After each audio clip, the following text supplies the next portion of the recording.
Cold wind brushed along the muddy French road as convoys of American trucks crawled forward under a heavy morning sky. Clouds pressed low, holding back the light. Broken farmhouses lined the fields, some still smoking from battles fought days before. The air carried a faint echo of distant artillery, soft enough to question if it was real or memory. General George S. Patton stood near his command jeep, coat buttoned up to the collar, his boots dug into damp soil as he looked down the long stretch of road that cut between hills darkened by winter.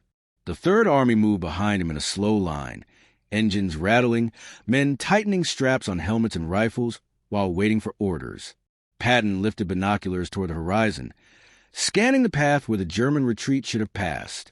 Reports from locals described enemy columns withdrawing through forest roads, pushing damaged vehicles ahead of them, rushing towards safer ground before the Americans closed in.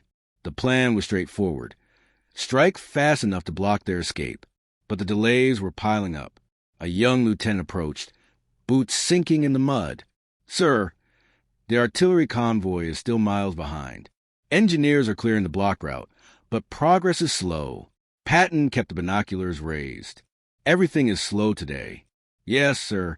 The general lowered the binoculars and walked toward a broken wooden fence. Tire marks carved deep tracks into wet earth, still holding pools of water that reflected the gray sky. He knelt slightly, resting the tip of his riding crop on the fresh ruts. They came through here recently. Colonel Maddox stepped alongside him. "Should we redirect the advance?" Patton rose and faced the valley beyond the fence. "We need to reach the river crossing before they do. If we lose that point, we chase shadows." The valley stretched out below, a long depression surrounded by woods that formed a dark, uneven wall. The wind carried the smell of burning diesel and wet leaves. On a slope across the valley, pieces of destroyed vehicles lay half buried in mud, remnants of earlier clashes. A truck chassis leaned sideways, its metal frame twisted, its wheels half submerged. Patton walked down the hill toward the valley floor. Officers followed, boots sliding on loose rocks and patches of frost. As they descended, the distant sounds of the advancing American column faded until there was only wind and the occasional snap of branches. He stopped suddenly. At his feet, an artillery shell casing glimmered faintly under a film of dirt. He rolled it with the tip of the crop. Maddox examined the area. "Looks like they're dismantling positions." Patton glanced toward the forest, or running from something. A faint flash flickered on the ridge opposite them. It vanished so quickly that Maddox blinked, unsure.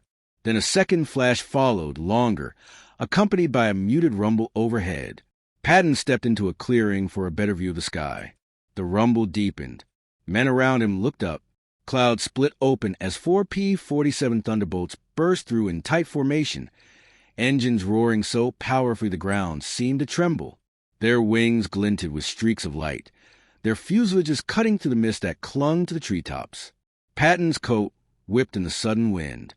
The P-47s dropped altitude sharply, passing low enough for the star insignias on their wings to flicker in full view. They banked in a broad arc, then vanished behind the thickest part of the forest. A heartbeat later, explosions erupted inside the trees. Echoes rolled through the valley, scattering birds from the canopy. The blasts came in quick succession, each one forcing loose dirt to jump off the ground. Maddox stared in disbelief. "They're not scouting." Another explosion lit the forest from within. Patton's eyes narrowed. He stepped forward, watching the smoke pushed upward between the trunks. "They're hitting something." The farmland trembled again as the P-47s reappeared, climbing steeply, engines howling. Trails of white vapor streamed behind them as they gained altitude. The lead pilot tipped the wings slightly toward the ground, a motion that seemed deliberate.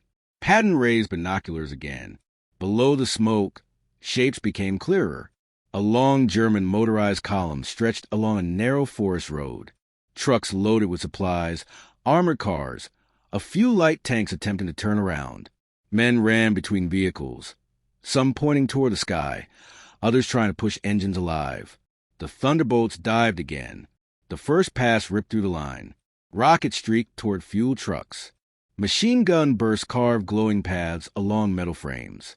Fire spread instantly, climbing the sides of canvas-covered cargo beds. Flames turned the mist orange. Patton lowered the binoculars slowly. They found them before we did. Maddox swallowed hard. If we had reached this valley an hour earlier, sir. Another explosion cut him off. A tank turret flew upward, spinning before disappearing into smoke. Patton stepped closer to the edge of the clearing, boots sinking slightly into mud. I didn't expect them to arrive ahead of us. A nearby tree shook under the shockwave of another blast. The forest seemed alive with fire, engines screaming, men shouting. Columns that might have resisted a ground assault were being torn apart from above, piece by piece. The P-47s pulled up again, circling like iron hawks. Their engines filled the valley with continuous thunder. More explosions followed. Vehicles flipped. Fuel ignited in long ribbons of fire. Patton watched without blinking. They're clearing our path without waiting for us. A final pass sent smoke billowing high above the tree-line. The German column disappeared beneath a curtain of flame and dust. The sky thundered once more as the fighters turned north, fading gradually into the clouds they had broken minutes before. Patton remained still, his coat brushing against the wind, the valley glowing beneath him. The battle he had planned had already begun, and the airman had struck long before his boots reached the field. Smoke drifted low across the valley, spreading in uneven sheets between the burning German vehicles. Flames crackled inside shattered engines, sending sparks into gray air. Black pools of oil spread slowly through the mud, reflecting the glow of the fires. Ammunition hidden in the wreckage detonated at random, sending sharp bangs echoing through the trees. Patton stepped forward, boots sinking slightly into the wet ground. He watched the destruction without moving, eyes steady on the broken line of trucks and armored cars. Engines from the approaching American column hummed behind him, their sound climbing as they entered the valley. The first groups of soldiers appeared through the haze. They slowed as they saw the burning road, exchanging brief looks before continuing in silence. Helmets gleamed with soot and moisture. Some men shielded their faces from the heat. Maddox stood beside Patton. "Sir, this changes the advance completely." Patton didn't answer at first. He scanned the field one more time, eyes following the thin trails of smoke rising from gutted vehicles. They did in minutes what would have taken hours on the ground. A jeep stopped near them. Captain Ross jumped out, wiping mud from his gloves. "General, scouts found tracks of German survivors heading north." "Not many." Patton pointed toward the forest. "They're looking for a place to regroup. Don't let them." Ross nodded and sprinted back to his men, calling 2 squads to follow. In the woods ahead, branches snapped under quick footsteps. American soldiers moved through the underbrush, checking every path, every hollow between fallen logs. Some carried radios. Others walked with rifles raised, eyes fixed on the dark slopes. Maddox looked toward the burning trucks. "The airmen didn't just open the way, sir. They cleared it entirely." Patton walked toward a destroyed transport vehicle lying on its side. The canvas on top had burned away. The frame underneath collapsed inward. He pressed a gloved hand lightly against the hot metal. I didn't expect their support today. Not with this weather. Above them, the sky slowly changed. Clouds split in uneven slashes, letting thin beams of light slip over the valley. Smoke twisted upward, mixing with the pale brightness. A group of soldiers approached with 2 German prisoners. Both men were covered in soot, uniforms torn, boots burnt around the edges. They stared at the destruction with wide, disoriented eyes. One of them muttered something in German. Patton stepped closer. "Fighters?" The man nodded weakly. "They came out clouds. Too fast. Everything burned." Patton motioned to the guards. "Take them to the rear." The prisoners were led away through the mud. A sudden blast erupted inside a tank wreck, throwing debris upward. The turret lifted for a moment before crashing back down. Dust scattered across the clearing. Patton looked toward the forest road that wound deeper into enemy territory. His troops advanced slowly, keeping distance from the burning remains. Ross returned carrying a partially burned map. "General, this was inside one of the command trucks. Routes of retreat. Looks like the whole column was trying to join another division farther south." Patton unfolded the damaged sheet. The edges crumbled at his touch. A red line traced a narrow road toward a junction nearly 20 kilometers ahead. They had a plan. He folded the map again. Now they don't. Maddox stood beside him. Should we push forward immediately? Patton studied the horizon where the smoke thinned into the open air. We move while the path is still warm, ready to advance. Soldiers spread out, clearing debris from the road. Some dragged metal scraps to the ditch. Others checked equipment, slinging packs over their shoulders. The mood carried a new urgency. Not fear, not confusion, but recognition of an unexpected opening. A sergeant approached quickly. "Sir, we found a group of Germans on the slope. Wounded. They abandoned 2 light tanks in working condition." Patton gestured for Maddox to follow. They walked up the incline through patches of churned mud and burned branches. The air smelled of diesel and scorched rubber. In a narrow clearing, 2 light tanks sat abandoned, one with the engine still running on a low, uneven idle. Smoke drifted from the exhaust. Nearby, 3 wounded Germans lay on stretchers as medics treated them. One soldier clutched a broken radio transmitter. Its antenna snapped. Patton stared at the radio. They tried calling for support. Maddox nodded. No one answered. Patton looked at the burned tree-line. No one could answer after the sky came down on them. Major Klein appeared from the path. "General, message from the Air Corps. The pilot spotted multiple retreating columns like this one. They will continue striking secondary roads." Patton faced the sky. "They're clearing the whole front." Klein continued.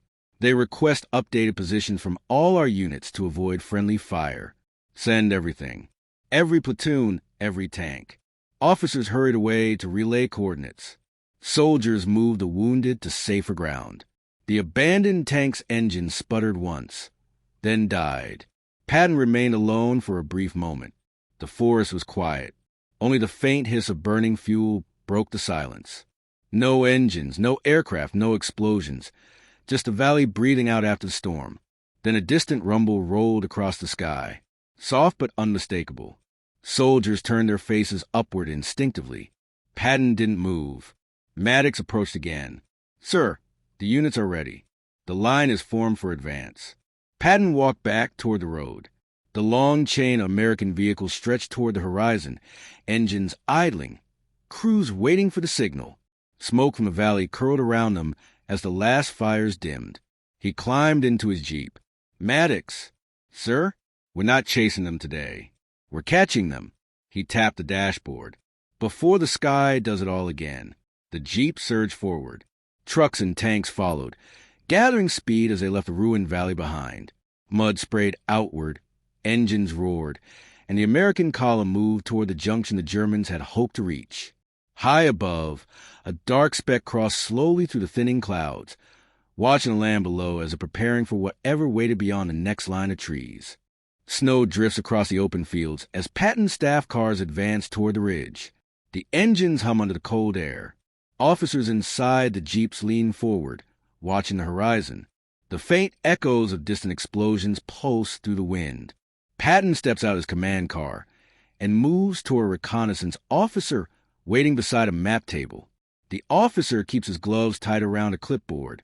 "General, German armor is moving faster than yesterday's report suggested. 2 columns, maybe 3.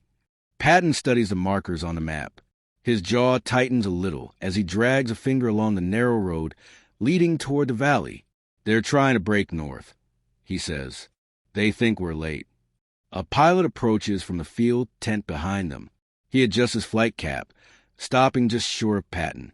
"Sir, the P-47 squadrons are already circling. Orders." Patton looks past him, toward the low clouds sliding across the sky. The rumble of radial engines rolls overhead, faint but steady. "Hold them until I see what we're dealing with," Patton says. The pilot nods and heads back to the radio tent. Patton walks toward the edge of the ridge. Below, the valley is wrapped in mist, hiding roads, farms, and the distant line of approaching armor. He lowers his binoculars and motions to the nearest officer. "Bring the latest air recon photos." An aide runs to a jeep and returns with a folder. Patton flips to the images quickly. German vehicles pack along a forest road. Artillery pieces towing ammunition. Fuel trucks trailing behind.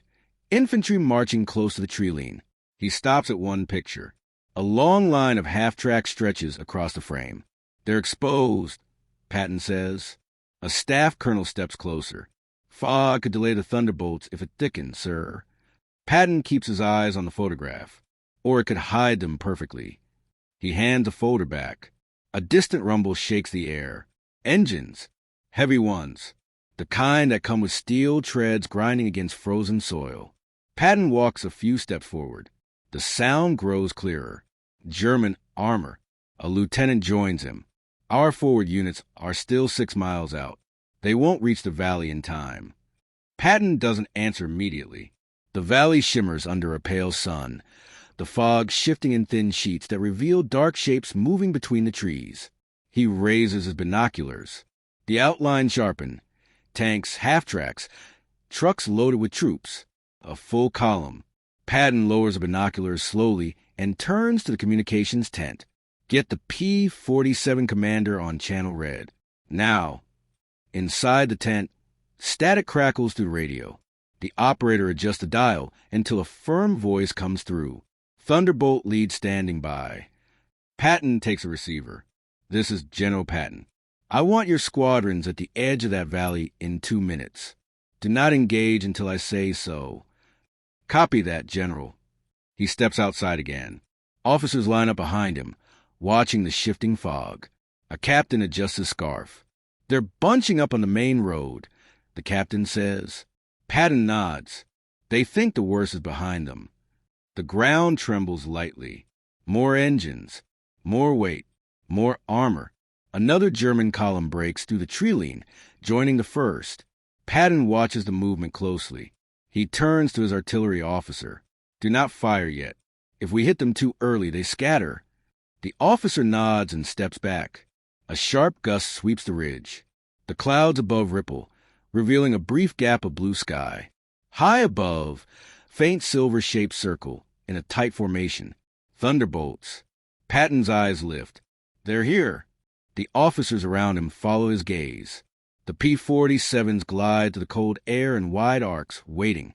In the valley, German officers direct traffic with hand signals. Engines roar. Exhaust smoke rises in steady plumes. Trucks reposition. Tanks grind into place. A perfect bottleneck. Patton breathes out once. Steady. The radio operator steps beside him. Thunderbolt lead ready for your command, sir. Patton lifts the receiver. Above them, the P-47 engines deepen. Shifting into formation, he watches the valley one last time. The fog lifts just enough to reveal the full scale of the column. Armor tightly packed. Trucks stacked bumper to bumper. Infantry walking almost shoulder to shoulder. Patton speaks into the radio, voice even. Thunderbolt lead, proceed. For a moment, nothing moves. Then the sky changes. The P-47s drop from the clouds in a steep descent. Engines screaming to the cold air. Officers on the ridge lean forward. One of Patton's aides steps closer, looking down with wide eyes. The lead Thunderbolt releases its first rockets. They streak downward in a straight line toward the road. 2 more aircraft follow, diving hard. The first explosion bursts through the valley. A fireball rises above the tree line. Patton doesn't move. Another strike hits a fuel truck. Flames shoot out sideways. German soldiers scramble along the road, waving and shouting in confusion. The rest of the P-47 formation floods the valley, their wings flashing as they descend in coordinated runs. The roar of engines drowns out everything else. Patton's colonel lowers his binoculars slowly.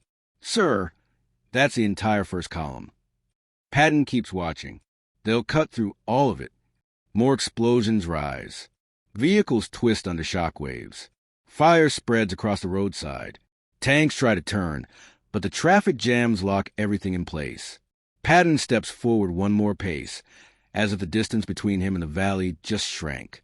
The sky is filled with thunderbolts now, diving, climbing, diving again, and the valley burns. Smoke drifts upward in long ribbons across the valley. The ridge is silent, except for the distant roar of engines and the rhythmic thump of explosions rolling through the cold air. Patton stands at the edge, his coat pushed back by the wind. Officers gather behind him, waiting for instructions. A captain steps forward. General, The second German column is trying to reverse. They've blocked themselves. Patton keeps his eyes on the valley. They should have moved faster. Below, a P-47 pulls out a steep dive, its machine guns blazing along the congested road. Tracers sweep across half-tracks and supply trucks. A tank turret snaps to the side, thrown by the impact. Patton watches the aircraft climb back toward the clouds. A staff colonel approaches. "Sir, forward infantry wants to know if they should push now." Patton doesn't answer right away. He turns slightly, scanning the valley from one end to the other as the smoke shifts and reveals more wreckage. Vehicles twisted, trucks overturned, soldiers breaking into scattered groups. "Not yet," he says. "Let the airmen finish." The colonel nods and retreats. Patton moves toward a portable table, where a fresh set of reconnaissance photographs lies scattered. An officer hands him new ones brought minutes earlier from an aerial observer. Patton studies the pictures, one by one. Flames rise from the forest road. Tanks appear locked in place. A long line of trucks stretches across a narrow bridge, some already burning, blocking any escape. He places one photo on top of the others and taps it lightly. "They thought they'd outrun us," he says. A young lieutenant nearby hesitates before speaking. "Sir, this is more destructive than expected." Patton glances at him only briefly. This is what happens when you move an army through a funnel and assume no one will notice. The lieutenant steps back. Another explosion shakes the valley. Officers flinch. Patton remains still. From behind, the operations officer approaches quickly. "General, the P-47 squadrons report low fuel. They can make one more full run." Patton turns toward the sky. The aircraft circle above, their silhouettes flickering behind drifting smoke. "One more is enough," he says. The radio operator brings a receiver. Thunderbolt lead standing by. Patton takes it. "Clean out the rear of the column," he says. "Leave nothing that can move by nightfall." "Copy that." He hands the receiver back and steps away from the group, moving closer to the ridge. The air is colder here, the wind sharper. The scene below is a mix of fire and broken steel. As the thunderbolts dive again, Patton follows their movement. Fast, deliberate, surgical. Rocket streak toward a cluster of fuel trucks. The explosion brightens a valley. For a moment, smoke rolls in heavy waves. One officer breaks the silence. "General, we've never seen an entire German movement stop like this before infantry even makes contact." Patton looks at him directly. That's the point. He turns back to the valley. "If they reach our lines intact, we bleed," he says.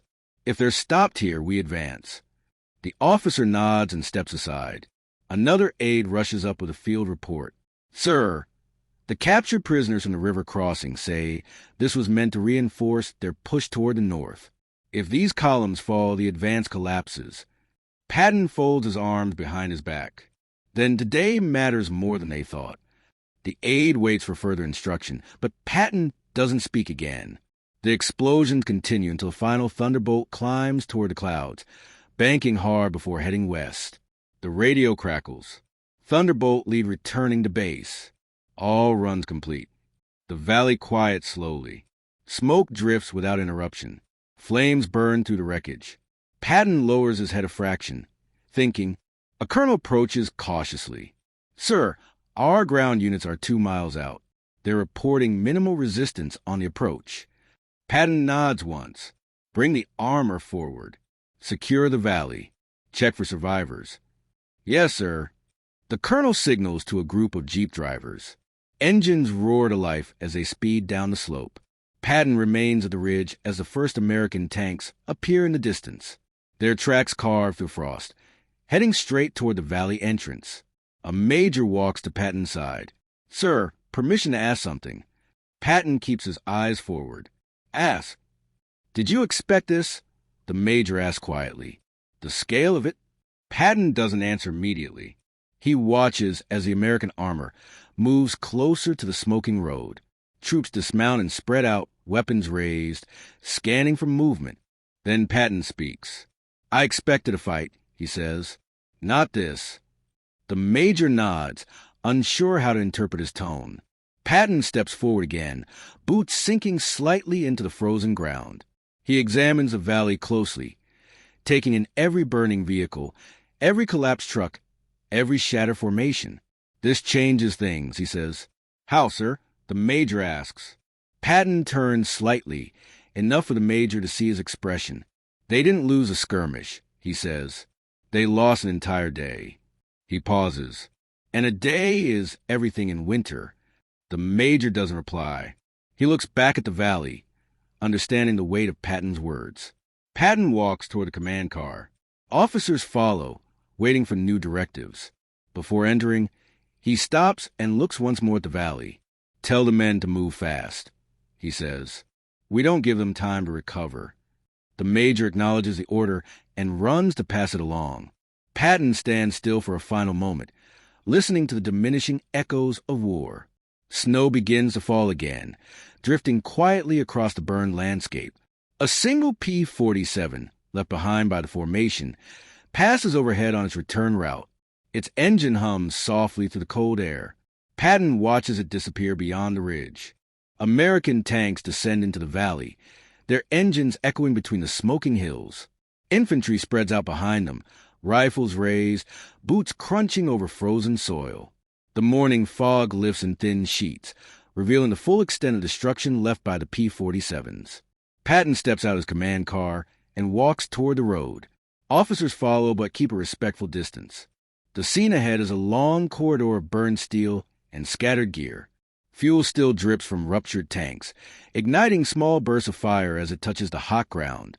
He stops near the first wreck. A half-track lies on its side, metal twisted, wheels bent inward. Snow falls onto the charred surface, dissolving in tiny flashes of steam. A lieutenant approaches. "General, the forward unit secured both ends of the valley. No signs of organized resistance." Patton walks past him without slowing. Keeps searching. 2 soldiers pull a German survivor from behind a burned truck.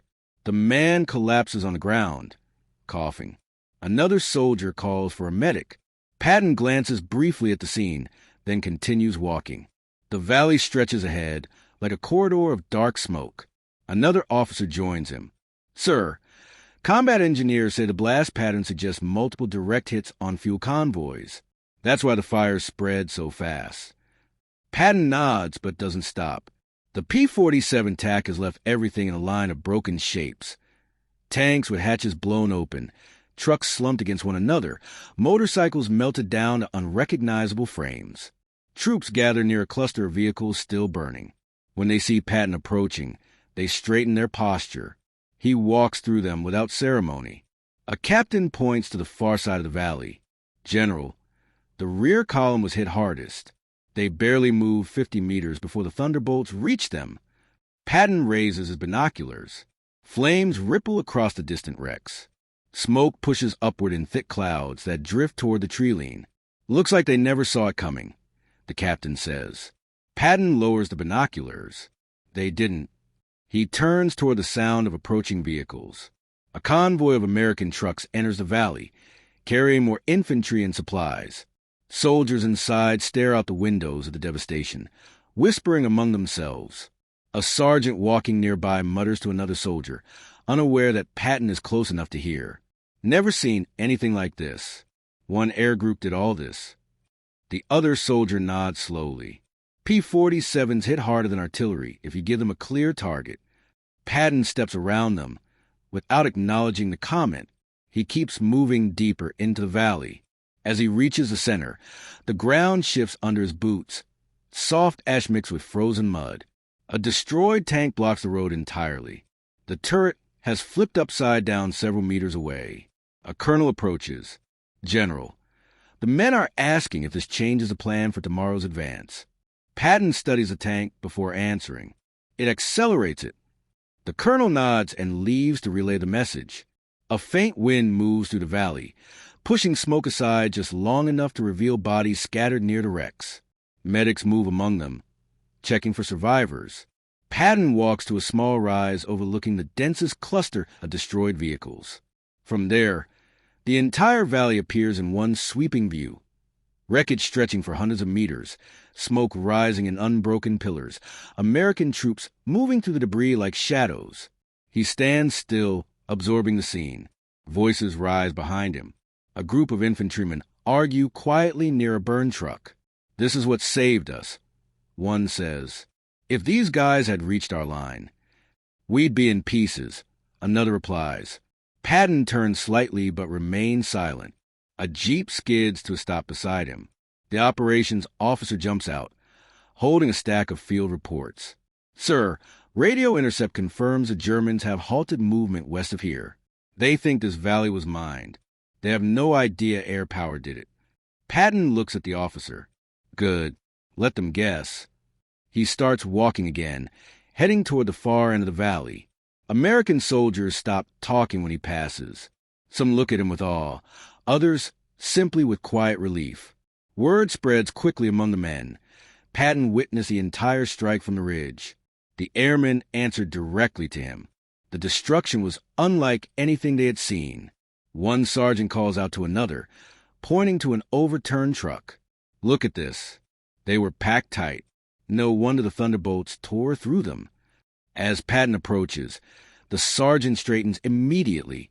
Patton steps past him and examines the wreck. German rifles lie scattered on the ground, some still slung across fallen soldiers. A medic nearby speaks in a low voice. "Sir, they didn't have time to react." Patton looks at the medic. That's war. He moves on. The air remains thick with smoke, but the wind grows stronger, clearing patches of sky. Sunlight breaks through and highlights the metal surfaces, making the destroyed vehicles gleam faintly. Patton stops near a destroyed command car. A map lies half buried in the mud beside it, torn and burned along the edges. He kneels, picks it up, shakes off the mud, and studies the markings. German arrows point north, toward the American lines. He folds the map and keeps it. Behind him, another explosion shakes the air as a fuel tank collapses into the fire. Troops dive for cover out of reflex, then relax when they realize it was delayed detonation. Patton remains standing. The major from earlier approaches again. "General, the men are asking something else." Patton turns to face him. "What is it?" "They want to know if this means the offensive will be easier." Patton looks across the valley. "Nothing is easier," he says. "But today we move with momentum." The major nods and returns to the troops. Patton walks to the final ridge at the far end of the valley. American armor continues entering behind him, engines humming in steady patterns. Infantry spreads across the slopes, securing every corner. Patton reaches the top and looks back. From this height, the full impact is unmistakable. The German columns, once powerful, disciplined, feared, now lie in a line of smoke and broken shapes. Their movement stopped before it ever reached the battlefield. He grips the edge of his coat as the wind strengthens. Behind him, officers gather, but none speak. Patton keeps his gaze on the valley. "Send word to headquarters," he says. "The road is ours. Tell them we advance at dawn." The officers salute and move quickly to carry out the order. Patton remains alone on the ridge, watching the last flames burn in the quiet valley. Night settles over the valley in a slow descent. The last traces of daylight fade behind the ridges, leaving the smoke to drift upward in long silver trails. Fires burn quietly across the wreckage, no longer violent flames, but small, steady glows that crackle in the cold. American troops move through the valley with lanterns and flashlights. Their voices echo in short bursts, orders, confirmations, quick exchanges as they finish the final sweep. Engineers examine the blocked road. Medics handle the last wounded. The wind carries every sound upward, thin and sharp. Patton stands near a collapsed truck. The map he found earlier tucked inside his coat. His boots are coated with ash. He watches his men work in calm, methodical movements, each one aware of the significance of the day. A captain approaches. "General, the valley is secure. Patrols have swept the northern ridge. Nothing left that can move." Patton nods. "Good." The captain hesitates, as if waiting for something more, then steps back and allows the general to continue walking alone. Patton heads toward the center of the valley. The fires reflect off his helmet, creating faint ripples of light. He passes wreck after wreck.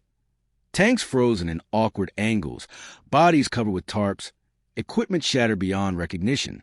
At the base of a hill, a group of soldiers gather around a small fire. They stand when they see him. One sergeant raises his hand in acknowledgement. Patton gestures lightly. Carry on. They sit again, but their eyes follow him as he moves past. The war feels different tonight. Heavy, quiet, suspended. The valley is no longer a battlefield. It is something between a warning and a turning point. Near the eastern bend of the road, Patton encounters the major from earlier.